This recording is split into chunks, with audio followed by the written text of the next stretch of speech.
Hey folks, this is Kalani. A few people have been asking me about safer ways to make decent gold. Now, this is pretty much going to be the safest way to make the most gold, shall we say. So, what I'm doing here is Citadel of Flame Path 1, and you'll see the choice of paths will come up in just a moment. Hopefully. If somebody... there we go. So we want path 1, aiding Ferrer. So, the first thing I'm going to do is make a quick note of how much gold I actually have in my inventory. Come with me. I need a little of your expertise. Oh, of course. 114,6150.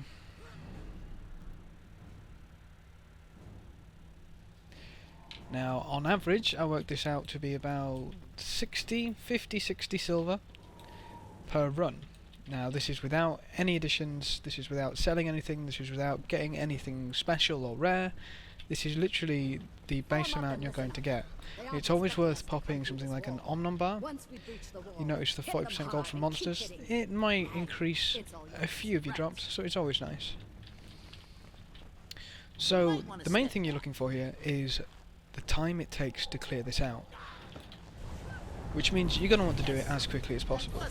Most of the popular setups are running 1 Mesmer 4 Warrior, 2 Mesmer, you get a few Thieves in there somewhere, but typically it's Warriors. Now, the main reason people want Warriors is because of the stupid damage they do while they have Zerka gear on, and especially in tie with the free frenzy that a Mesmer gives. It's incredible. It's just stupid, I'll be honest. But there's no reason why you can't do this with anything else. If you have a decent amount of damage, if you have a decent amount of coordination, coordination is going to outweigh any amount of damage in the long run, because you're just going to survive. Like, the main thing that's going to slow you down, if anything, is if you die. If you die, it's pretty much going to put one hell of a dent in your profit margin, which is obviously what we're all about with this. Now, this one's relatively simple, if you haven't done Citadel of Flame before. If you've got enough damage, you can actually take him out before that effigy gets here, or even comes into the fight at all. Sadly, we didn't have enough damage for it, but, you know, it doesn't really matter, it's not in the fight for a great deal, and that goes down relatively quickly. That's the first part done.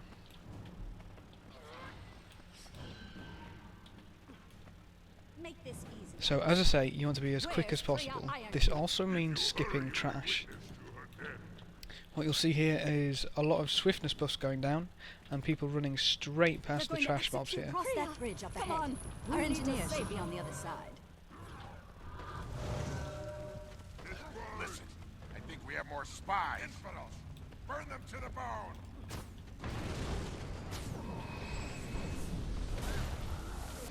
If we get through here without worries, it's very advantageous. So, this is the next part.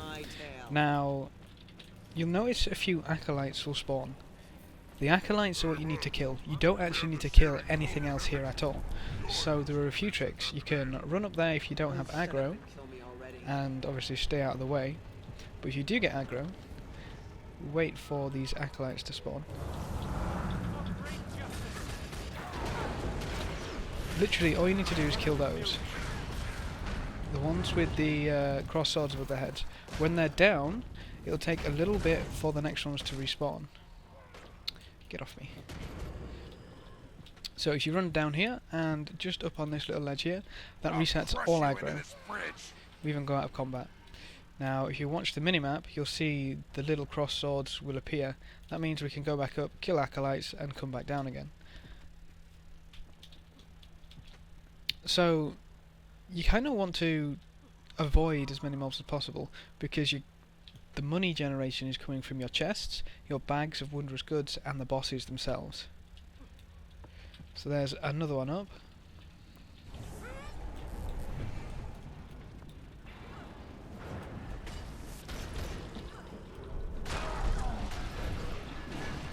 Now, we'll need another set after this, so I'm going to head back down again so I don't die. Hopefully. I don't have enough energy. Never mind.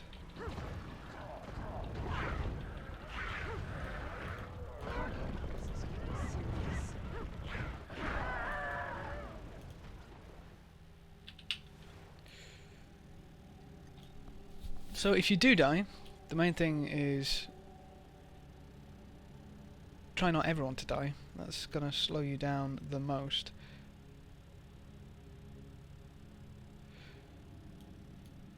Obviously with the changes you cannot reset if you do die, which is a little annoying, but it's not too bad. If this warrior, yeah, okay. So if you weren't the last one alive, what you need to do is kill, or try and finish it yourself. Then everyone can get up at the nearest waypoint when the game fixes itself and we're not in combat. We have more spies. So that there, dying, all of us dying, will have slowed us down by a considerable amount. Even though we managed to get it done, it would have been done a little bit faster. So we probably lost about 20-30 seconds there, which may not sound like a lot, but when you're doing this repeatedly for the money and the gold, it starts to add up ridiculously and you end up losing quite a bit of profit per hour. This is where your Mesmer's perfect. The Mesmer can just run. Well, that wasn't ideal. Basically, your Mesmer would pop your portal and run and blink, and then pop the portal at the other end. We may actually have to do this the proper way. I think we have more spies. So here, you're just looking at too many dodges. Taking 3 of the flames from the other side to these altars. That'll open the door. Now, obviously, the Mesmer there would have made it so much quicker. If I ever grab that overgrown house cat. Well, sadly for this next bit, we need everybody. It's fine. I was probably thinking the same thing you were. Warden, the tribute. Okay, so groups are usually a lot faster than this, especially when you're running a standard Mesmer warrior comp, because everybody usually knows what to do. However, for this one, these 4 altars are going to activate. 1 person needs to be stood at each. This door will open, and the thing through there with the little marker boot's head, 1 person has to go in and kill that. So, if we can activate these. Warden, the tribute. There we go. For great justice! Adrenaline full! You want someone who can hold their own in the end. Grab your loot from their chest and straight through. Remember to ignore any ads you don't need to kill. It's just a complete waste of time and it's going to slow you down incredibly. Sadly, there's still no reason whatsoever to kill any of the trash mobs. They just don't have the drops. It's kind of depressing, I'll be honest. So, when everyone's actually through, we can start a burn on the legendary boss. Now, this is the last boss in here.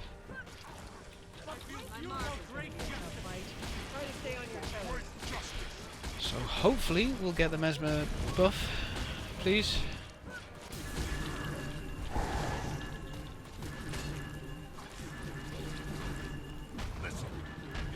Or not. There we go. You can see, as soon as that goes down, the damage is just silly.